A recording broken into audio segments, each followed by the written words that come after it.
actualidad, espectáculos, negocios, deportes, todo en TV Radio Miami, la nueva televisión.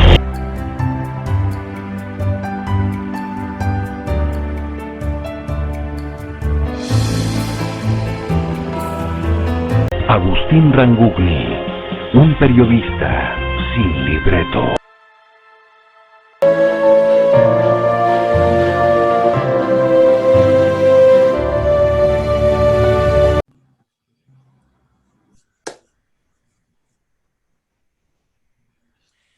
Muy bien, muchísimas gracias. ¿Cómo le va? Qué gusto de saludarlo. Aquí estamos haciendo Portal Miami, programa que emitimos por TV Radio Miami, en asociación estratégica con Radio Miami Internacional y todas las emisoras que generosamente toman esta transmisión. Saludo cordialmente a la gente de Radio Francia Internacional, a La Voz de América, a Radio Mercosur, que nos toma en todo el cono sur de América Latina, a FM Millennium, con Enrique Llamas de Madariaga, y en Denis Pesana, desde desde Punta del Este, Uruguay, y también a Radio Naciones Unidas. A todas ellas, muchísimas gracias.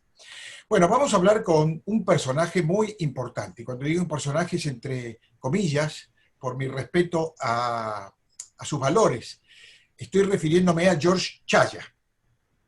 Para presentarlo, si usted de repente no lo conoce, no lo ubica, es un hombre de vastísima trayectoria internacional, licenciado precisamente en Relaciones Internacionales, es licenciado en Historia Universal, se especializó en Oriente Medio, Magreb, África, en la Canterbury University de Inglaterra, usted la habrá sentido nombrar, una de las universidades más importantes del mundo. Es diplomado en periodismo, es responsable en zonas de conflicto por la International Institute de Leadership, y además, mire, más allá de que es un excelente amigo y excelente persona, habla español, árabe, inglés y francés. Precisamente yo le voy a hablar en árabe, para comprobar si me entiende, ¿eh? Pero mejor lo dejamos ahí. George, buen día, ¿cómo te va? Un gusto saludarte. ¿Cómo estás? Un placer estar contigo y con tu audiencia, y aprovecho, permitime, para dejar saludos a dos grandes amigos que mencionaste, a Enrique, en Punta del Este, y a Denise, a quienes les debo por estos días una nota, me han llamado y estoy en deuda con ellos. Ya se va a hacer sin ninguna duda. Bueno, yo te dije que iba a hablar en árabe, pero no creo que se me entienda el árabe mío, así que vamos a hablar en español. Masud, no hablamos en árabe, no hay problema. Pero dale, vamos al Spanish. Okay. George, tu experiencia internacional es vasta, conoces todo el mundo, conoces lo que pasa desde Oriente Medio hasta América Latina y pasando por todas las otras regiones, pero quiero focalizarme un poco en lo que está pasando en Estados Unidos, con esta situación, la verdad, de tinte dramático, que a medida que avanza el tiempo después de las elecciones, nos estamos acercando a la toma de posesión y todavía está sin resolverse este problema. Donald Trump sigue tomando decisiones, hoy le habló a sus amigos petroleros, le dijo vayan, donde encuentren un lugar, métanse a generar pozos buscando petróleo. Bueno, ¿cómo estás viendo esta situación? Porque es inédito lo que está pasando en Estados Unidos. Un presidente que sigue queriendo inculpar a su adversario y vencedor de tramposo, de que hay un fraude electoral, y se resiste a, bueno, por lo menos a empezar a ordenar las cosas para entregar el mando. Sí, muy clara la pregunta y la descripción del escenario que haces. Mira, en realidad lo veo en principio como una cuestión penosa. Gran parte de mi vida, Estados Unidos tiene que ver con gran parte de mi vida, he residido allí, y la verdad que, como bien señalás, es una situación inédita, es una situación no vista, más allá de alguna que otra elección, allá por el 92, y después, bueno, te acordarás, la decisión de la Florida, claro, con Bush y demás, pero esto que se ha visto en esta última elección realmente conforma una página que es bastante infortunada para la democracia estadounidense, para sus instituciones, para la solidez y para lo que representa a los Estados Unidos a nivel global.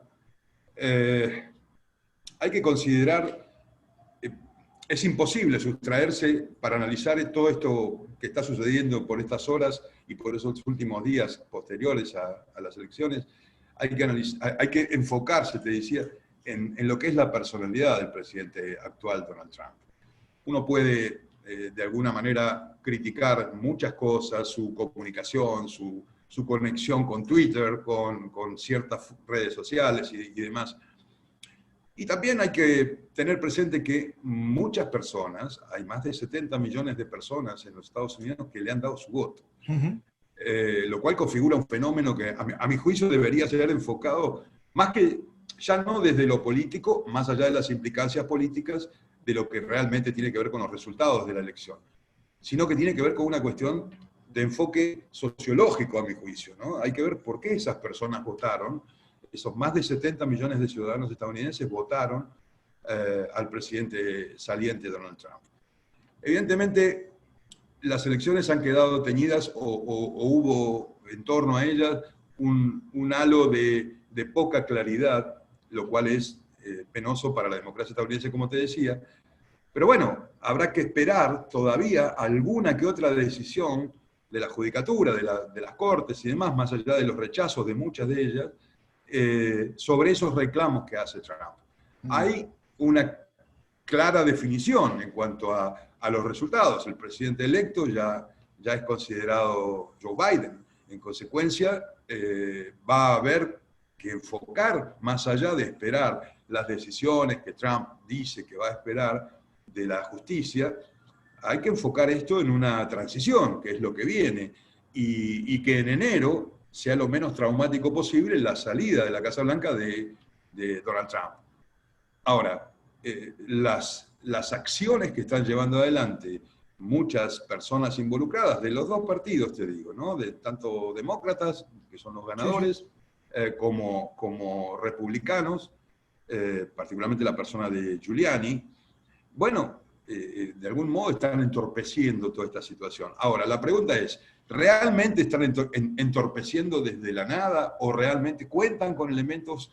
Hay elementos probatorios, hay un plexo jurídico, hay situaciones que sobre las cuales la justicia va a tener que expedirse. Bueno, esto lo sabremos cuando las cortes que no han rechazado todavía esas peticiones se expidan. En consecuencia, lo que queda es un presidente electo, según Trump, de una forma amañada, como lo dijo 24 horas atrás en su Twitter, que de algún modo virtualmente reconoció haber salido perdidoso de esa elección, pero no deja de hacer mención a la forma amañada en la que se desarrolló. Y bueno, y la justicia dispondrá en todo caso para poder remediar esta situación, porque lo que hay que poner es un remedio en salvaguarda del sistema. El sistema estadounidense es uno de los sistemas más sólidos del mundo en materia de convivencia democrática y en materia de instituciones en cuanto a su funcionamiento. Esto ha lesionado, sin lugar a dudas, esta situación atípica, anómala y anormal, y como bien señalaste vos, inédita en la historia de las elecciones estadounidenses, de cualquier elección, ha lastimado al sistema. Y lo que hay que buscar es un remedio, básicamente, para encauzar o reencauzar esas instituciones y hacerlo de la mejor manera posible. No hay que olvidarse que Estados Unidos es el actor fundamental, a mi juicio, a nivel global. Ahora, George, hay un factor, más allá de los factores de poder y los intereses que se están jugando ahí. Hay millones de personas, de ciudadanos, que están de un lado y después otros millones de ciudadanos del otro lado, que uno de ellos se niega a creer que las elecciones fueron limpias. ¿Cómo se convence a ese pueblo? Más allá de que la resolución del pase de gobierno se concrete, que finalmente se cumplan todos los ritos necesarios, se asume un nuevo gobierno, pero la gente, ¿cómo queda ese movimiento popular que cree en una cosa contra el otro que cree lo contrario? Bueno, esto es a lo que me refiero cuando te hablo de que se ha lesionado el sistema, de que incluso yo te estoy hablando desde Argentina hoy, y aquí estamos de alguna manera, no sé si acostumbrados, es malo, naturalizar las cosas malas a nivel sociedades, es malo porque rompen con un contrato social que debe ser el elemento primario en cualquier sociedad civil. Pero de algún modo, en Argentina, de tanto hablar, es notable, es notoria y es existente un tema que suelen definirlo con una palabra que se llama grieta. Bueno, lo que no había en Estados Unidos, claramente es una grieta como la que se ha conformado a partir de estos incidentes de la elección. Ciertamente antes, en la previa al acto eleccionario, se veía una polarización absoluta, ¿no?, entre ambos candidatos. Ahora, lo que esto genera, cuando te hablo de lastimar el sistema, es esto, es una profunda grieta entre los ciudadanos, por lo que te decía anteriormente, porque no hay que dejar de lado que hay 71 millones de ciudadanos americanos que han votado, o de residentes con capacidad de emitir sufragio, ciudadanos americanos que han votado la fórmula Trump. En consecuencia, en esos Estados Unidos profundos, en los estados donde Trump ha hecho de su campaña bastiones, va a ser muy difícil armonizar una convivencia, que se va a dar inexorablemente. El transcurso del tiempo va a reacomodar las cosas, pero hay que buscar remediarlo lo antes posible, porque si no, la sociedad estadounidense va a vivir varios meses en un clima inusual, muy poco común, muy poco auspicioso, como es esa convivencia en esta grieta tan profunda que se ha conformado, ¿no? Nada más que a nivel de tómbola, ¿tú crees que esto termina bien? ¿O crees que va a haber algún resorte que permita que no haya un juramento del nuevo presidente, no haya una entrega del mandato del actual presidente, algo que pase pero que impida que la fecha prevista para el otorgamiento del cambio de mando finalmente no se concrete? ¿Qué puede pasar? Mira, yo creo que va a producirse el cambio de mando con algún detalle que puede ser infortunado, tal vez. Hay quienes ya hablan de un no traspaso de mando del presidente Trump a Biden. Sí, pero no digamos lo simbólico, George, digamos lo de fondo. ¿Qué va a pasar con los organismos, con la justicia, con la economía, con la política? ¿Qué va a pasar con los organismos que están dentro de un gobierno, que tienen que actuar de acuerdo a ciertas directivas y de acuerdo a la línea de mando? Suponte que ese día, que no recuerdo ahora cuándo es, febrero, no se concrete ese entrega de mando. Enero, supuestamente. Enero. Sí. ¿Qué sería del país? ¿Cómo sería? Yo Mirá, no recuerdo un caso parecido. No lo hay, es evidente que no, y por eso es difícil poner una analogía o establecer una analogía o poner en paralelo con alguna situación tan embarazosa como la actual. No hay, por eso no lo recordás.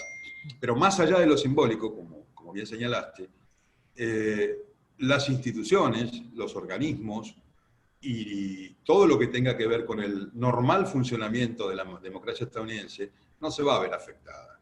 Va a seguir funcionando igual. Lo que podemos encontrar va a ser alguna situación simbólica, precisamente, que tal vez no es relevante, como bien decís, a los efectos de mantener pacificado el país, de que no haya fracturas entre esos sectores que son los más, de alguna manera, no quiero llamarle agresivos, pero bueno, que son los más fuertes en el reclamo del fraude en la elección, que siguen a Trump, y en materia de reacción.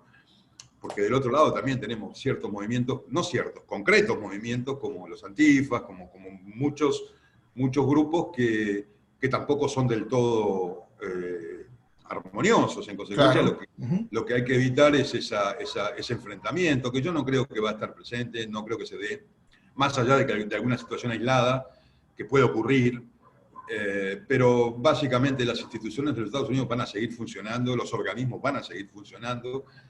Bueno, la economía habrá que ver cuál sea la dirección que impulse la nueva administración y cuáles sean los resultados emergentes de esa dirección. En algunos casos, muchos es proteccionismo, es encierro, esa cosa de ir hacia adentro del presidente en funciones todavía, de Donald Trump. Mucha gente lo vio acertado dentro de los Estados Unidos. Veremos cuál sea el plan económico de una administración Biden-Harris, como para poder tener alguna precisión posterior. Esto no va a ser inmediato, habrá que ver cuál es el enfoque, cuál es el camino y cuáles son, por supuesto, los resultados que emerjan desde ese enfoque. Hay otro tema que es fundamental, que también tiene que ver con las relaciones exteriores en los Estados Unidos. Por caso, mucha gente ya está de alguna manera hablando. Cuando digo gente, digo funcionarios de la Unión Europea, gente en la OTAN, sobre las políticas estadounidenses en materia, por ejemplo, del Oriente Medio. El gran interrogante es cómo va a seguir esto. Y bueno, allí muchos le contabilizan al presidente Trump un punto a favor, el hecho de que en muchos años, en una administración que duró 4 años, como corresponde, un presidente estadounidense no lanzó ninguna guerra. Otros lo castigan por decir de Trump que de alguna manera se subordinó a un dictador como el de Corea del Norte, y fue blando. A mi juicio no lo fue, intentó negociar, algo atípico en las conductas de las políticas de Trump con los dictadores, con los que él consideraba países de conflicto o de potencial conflicto para Estados Unidos. En el caso de Corea del Norte es un ejemplo clásico. Él se desplazó, él fue, habló. Para muchos eso fue un signo de debilidad, para otros no. Habrá que ver cómo enfoca la continuidad la administración Biden-Harris de, por ejemplo, el acercamiento con Arabia Saudita. Hay acuerdos, hay convenios firmados que tienen que ver con la industria militar, por caso la venta de los F-35 a Arabia Saudita y a los países del Consejo de Cooperación del Golfo. Todo eso es muy importante, y habrá que ver cuál sea el enfoque de la política estadounidense en una zona en la cual siempre han surgido problemas a las distintas administraciones. Hay que reconocer que la administración Trump, en el caso del Medio Oriente puntualmente, ha tenido ciertos éxitos, ha logrado por lo menos impulsar una democracia moderna de parte de aquellos países árabes que estaban firmes en una posición de no negociación, de no apertura, por ejemplo, con el Estado de Israel. Fíjate qué curioso lo último que sucede con los países árabes recordemos nada más la década del 60 con aquellos famosos 3 no de Khartoum, en Sudán. Y bueno, nos damos cuenta que esos 3 no de la cumbre árabe de los años 60, que decían no al reconocimiento de Israel, no a la negociación con el Estado judío y no a la paz. Fíjate vos que después de Bahrein, después de Emiratos Árabes Unidos, Sudán firma un acuerdo de normalización de relaciones con el Estado de Israel, lo que da por tierra con toda una diplomacia de más de 50 años. Estaba metida en la guerra, nada más. Claro. Entonces, esos han sido ciertos éxitos que yo pienso que van a ser mantenidos y van a ser, y Biden-Harris van a avanzar sobre esas cuestiones del Medio Oriente, porque en realidad los intereses estadounidenses tienen que ver con la estabilidad, tanto allá como en cualquier sector del mundo, y por esa política propia de que nunca se han librado guerras en casa, todas las guerras se han librado afuera. Esperemos que la administración demócrata nueva, bueno, no abra frentes de conflicto, no abra frentes bélicos como los que se han venido sucediendo, particularmente en la etapa de Obama. Si bien es cierto, Trump también participó en la eliminación del ISIS y hasta de socio con Putin en la guerra civil siria, pero fue, creo yo, en política exterior, en aquella región del mundo, ¿no es cierto? Te hablo de esa región. Fueron políticas acertadas. ¿Qué debemos esperar? Bueno, que esta administración continúe esa línea y que al interior de los Estados Unidos las políticas que han sido buenas de Trump las mantenga, las profundice y corrija las que no. Todo esto, yo creo, querido amigo, va a quedar en una anécdota amarga y en una experiencia nueva, negativa, que tuvo que ver con unas elecciones que muchos esperábamos que fuera de esa manera. Si hablamos con sinceridad, la polarización previa, como te decía anteriormente, hacía ver, o de pronto podíamos proyectar como analistas políticos, que esto podía ocurrir. Pero lo proyectábamos, ¿por qué? Por la personalidad de los dos personajes. Por ejemplo, por la personalidad de Trump, que es un guerrero, que es un provocador, que es un tipo conflictivo. Sí, en parte, y también porque muchos de sus seguidores, los que mencionabas anteriormente vos, son grupos que, violentos. No hablo de grupos supremacistas ni nada por el estilo, pero son grupos que reaccionaron también a una situación que desde el otro lado se vio cuando sucedió lo de Floyd, ¿te acordarás? Sí, claro.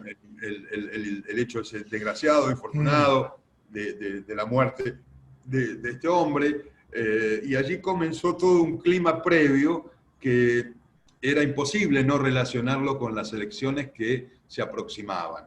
Desde ese lugar, mucha militancia, mucho activismo político comenzó a castigar a Trump. Desde la respuesta de sus seguidores también se vieron hechos fuertes en la respuesta a esos grupos que castigaban a Trump. Entonces, todo hacía prever que esto podía ser conflictivo en los días en que los ciudadanos debían sufragar. Ahora, la situación del fraude, francamente, si bien estaba dentro de esas opciones, cuando 72 horas antes de la elección hubo informaciones que circularon, que no se iba a reconocer ninguna derrota, en principio desde el lado de Trump. Después también se habló desde el sector republicano que no iban a agarrar. Bueno, fueron todas situaciones anómalas, increíbles dentro de lo que es una elección estadounidense,